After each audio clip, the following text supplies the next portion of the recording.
I didn't even realize this Norwegian Christmas tradition was a tradition until somebody told me, and then I looked into it. And that's Christmas beer, or, which is important in this case, juleøl. So I didn't really think about this one because in America we have seasonal beers as well, summer ales, and everybody makes a Christmas ale and things like that.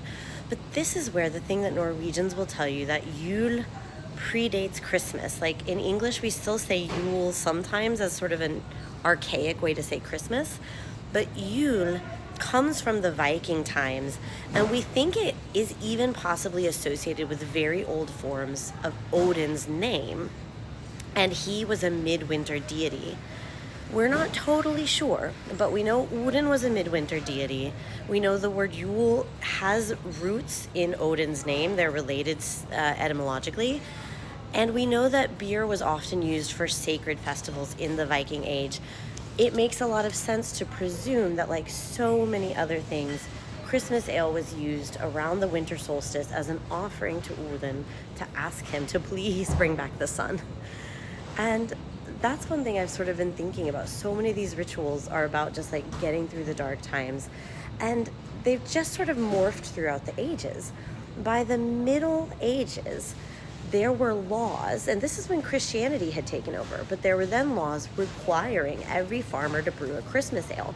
They were taking the ancient pagan tradition, like so many other things, and grafting Christian responsibility onto it, which also ensured that people had enough to be hospitable to one another. There was enough for all through community practice and dugnad. Some people say this is where julebuk comes from. It's just a way to make sure that everybody had enough at Christmas time. And there's some belief that that's why it was legally required to make the Christmas ale in the medieval period.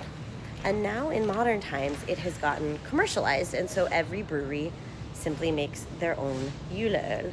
But I love this tradition because it's not one you would expect to be connected to light and darkness and the solstice.